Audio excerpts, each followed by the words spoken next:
Bonjour tout le monde. Je suis très heureux de participer encore dans l'Académie d'été 2021 avec la Fondation Saint-Omer. I think I had better stop there before I do any more damage. My name is Professor Scott McDermott of Albany State University in Georgia, USA. The title of this talk is Apocalypse Soon? I was born in the crisis year 1968, but this past year has been the most alarming I can remember. I'm not referring to the pandemic. In the second book of Samuel, when David offended God by counting the men available to fight for Israel, Gad, the seer, gave the king three options: 3 years of famine, 3 months of military defeat, or 3 days of pestilence. David chose the pestilence, saying, quote, "Let us now fall into the hand of the Lord, for his mercies are great, but do not let me fall into human hands," end quote. I am with David on this. Dreadful as the global pandemic has been, I fear the ongoing consequences of the political mistakes of human beings more than I fear a disease which must eventually run its course. Last year's presidential election in the United States had an apocalyptic feel, with its absurd and horrifying climax on January the 6th in the U.S. Capitol.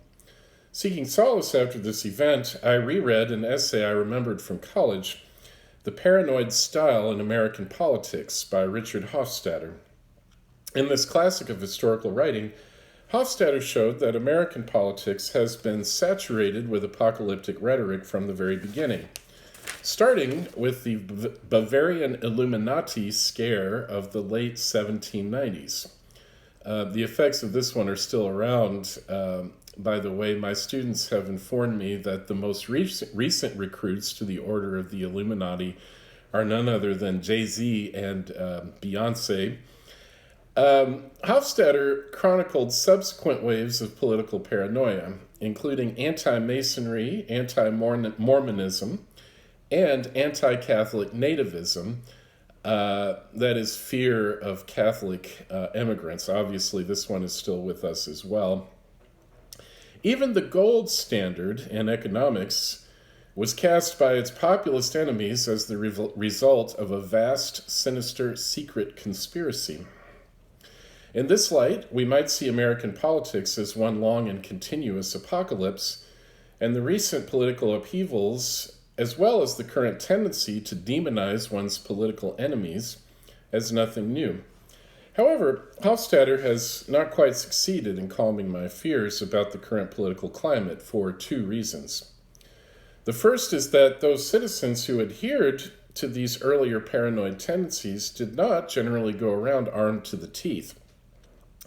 The exception, of course, are the racist paramilitary groups such as the Ku Klux Klan, which were generally allowed to run rampant during the period of Jim Crow, terrorizing Jews and Catholics as well as primarily African Americans.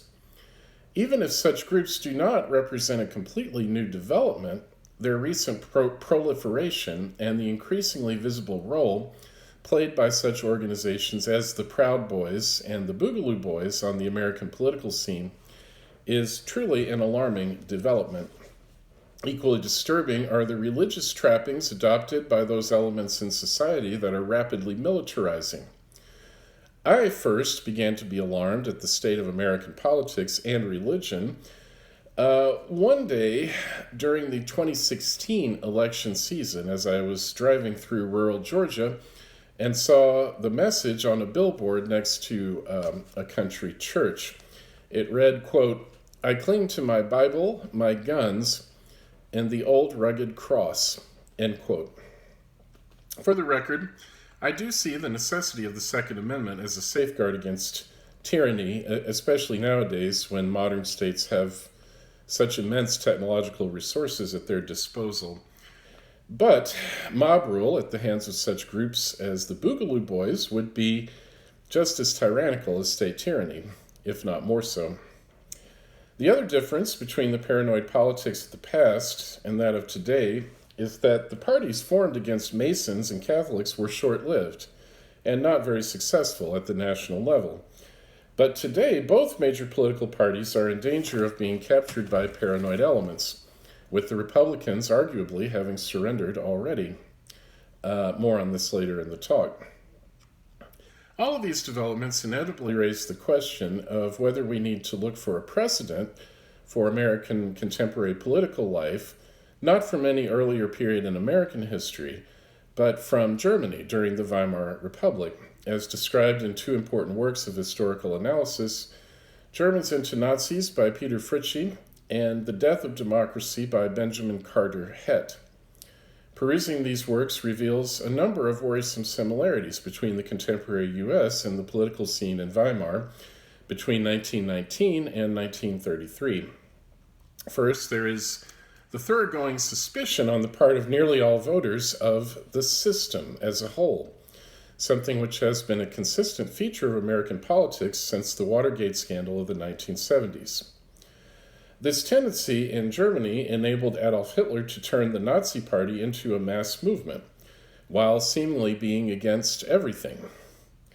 There is the legislative gridlock, which paralyzes the Reichstag in Weimar, or paralyzed the Reichstag in Weimar, as it does today's Congress, making it necessary for American presidents to govern by executive order, as President von Hindenburg did in Weimar, Germany.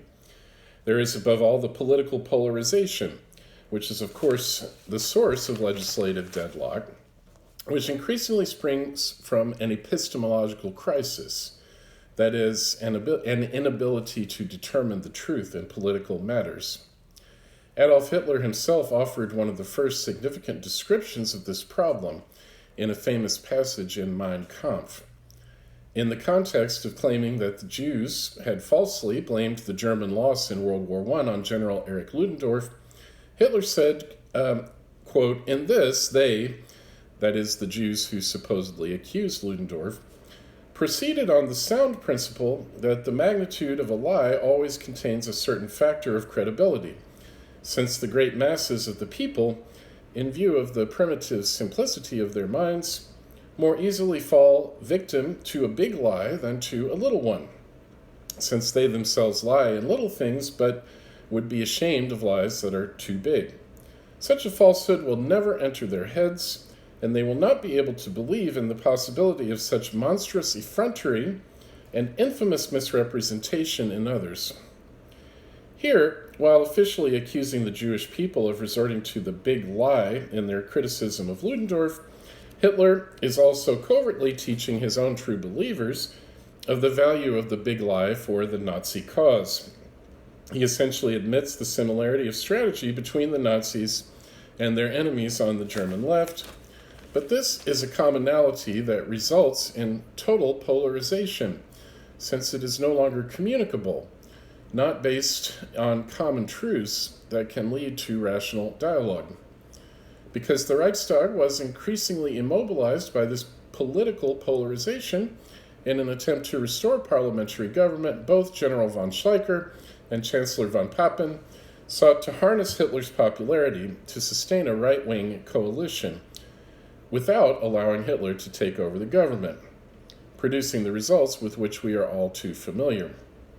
The parallel to ex-Senate Majority Leader Mitch McConnell's attempt to use and domesticate ex-President Donald Trump for conventional Republican purposes is too obvious to mention. That McConnell's gambit has so far not produced the same result has to do, I believe, with one dissimilarity between Hitler and Trump. In my opinion, Donald Trump's revitalization of the populist tendency in American politics was a stroke of political genius. In Weimar too, as Fritsche has shown, it was politically increasingly necessary to be a populist. Both men, Hitler and Trump, manipulated populism for their own purposes, but Hitler actually did more for his populist constituency, providing them with good jobs as part of his military buildup. Donald Trump lost the 2020 election because it dawned on enough voters in key Midwestern states that Trump was not, in fact, a true populist. When another potential demagogue emerges who does actually take care of his populist constituency, or her populist constituency, watch out. Returning to the subject of the big lie, one day last fall, after I had made some Facebook posts about the election, this book appeared in my campus mailbox. My benefactor did not give me their name, which is perhaps a sign of the times. The book is called A Republic Under Assault, The Left's Ongoing Attack on American Freedom by one Tom Fitton. The introduction has no footnotes, but my attempts at fact-checking suggest that the quotes and statistics are generally accurate. This is in keeping with a remark made by Hofstadter. Quote, "What distinguishes the paranoid style is not, then, the absence of verifiable facts, though it is occasionally true that in his extravagant passion for facts, the paranoid occasionally manufactures them, but rather the curious leap in imagination that is always made at some critical point in the recital of events," end quote. This imaginative leap is, I believe, Hitler's big lie. And in Fitton's introduction, it comes on page 14. After several pages of at least somewhat defensible claims about the COVID-19 pandemic, Fitton states, quote, "As we close out this section, it is also critically important to remember that those who had no hesitation about using the world's pandemic crisis to further their political agendas are the same individuals, organizations, and entities who are part of the deep state, seeking to eradicate our borders, steal our elections, and transform the United States of America into something truly unrecognizable and frightening," end quote.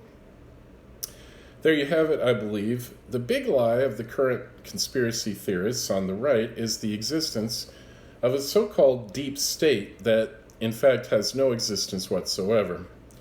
We may infer this since the most prominent account of the activities of this mysterious organization, namely the QAnon theory, is, I'm tempted to say, by far the most outrageous and yet the most inane of the many American conspiracy theories in the long history of American conspiracy.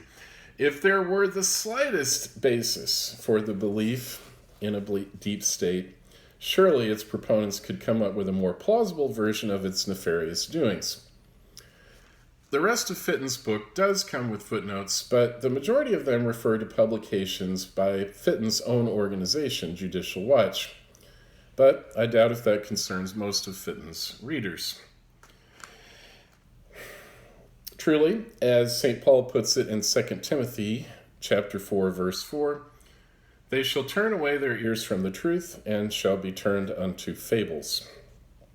But I clearly am now in danger of falling into the polarized political language that is so hard to avoid nowadays because of the epistemological crisis, which suggests that political opponents must live in different versions of reality. A recent and widely reported example has to do with a comment by retired General Michael Flynn, who was briefly the National Security Advisor for President Trump, at a meeting of QAnon enthusiasts called For God and Country. Flynn was asked why a military coup like the one that recently occurred in the country of Myanmar could not happen here in the United States. Flynn responded, quote, "No reason. I mean, it should happen here," end quote. This viewer clearly heard in the inflection of Flynn's voice a desire for a military takeover to overthrow the Constitution, but Flynn later claimed that he was saying that there is no reason why such a coup should happen here. And his supporters believe him, of course. This leads me to propose the McDermott corollary to Hitler's big lie theory. It may be true that at first people are more inclined to believe the big lie than the small one, but once the big lie is swallowed, numerous little lies become acceptable and even necessary. Now, students, those of you who are sympathetic to ex-President Trump and the Republican Party in its current political state are probably mad as hornets. So, to even the score a bit, let me return to my earlier comment that both major parties are in danger of falling victim to the big lie. I do believe the Republican rightward version is so far both more advanced and more dangerous to the stability of the American Republic. But I am now ready to say that the big lie of the left, which threatens to take over the Democratic Party, consists in identity politics. First, a brief disclaimer.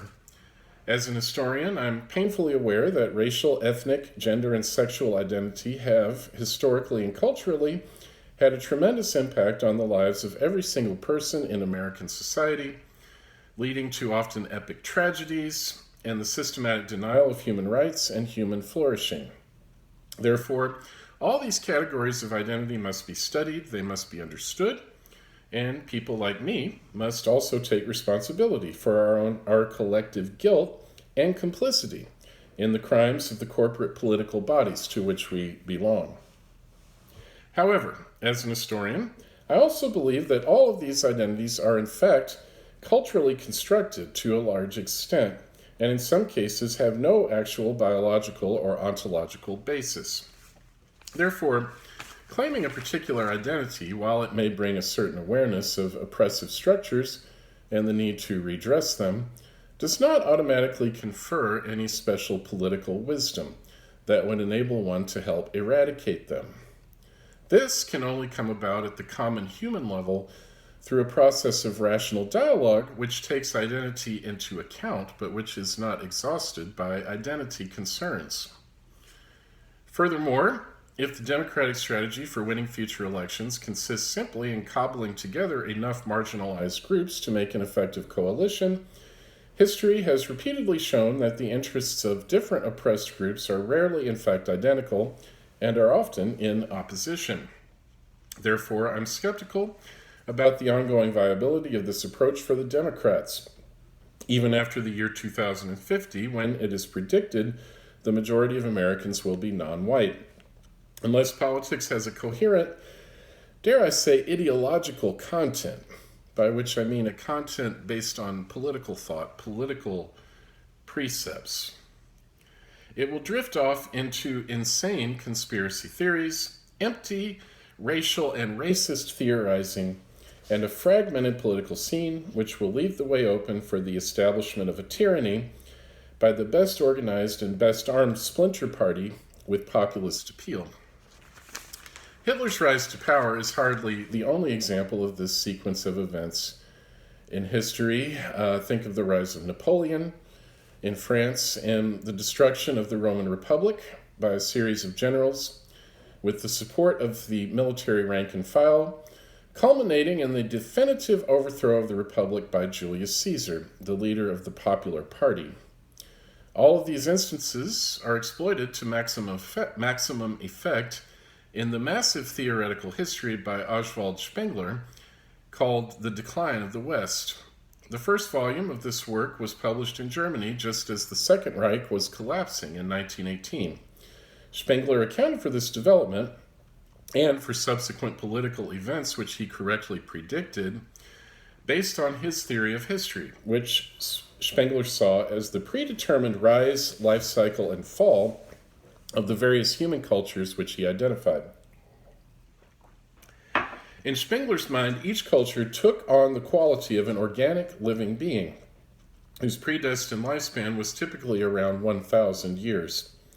Just as the dictatorship of Imperial Rome provided the coda for the classical culture, so an impending age of strong-arm government would end the millennium of Western culture. Since Spengler believed this was inevitable, it was not something to be regretted, he believed, rather embraced. Quote, "We must have the courage to face facts as they are. That is the hallmark of men of race quality. Life, if it would be great, is hard," end quote.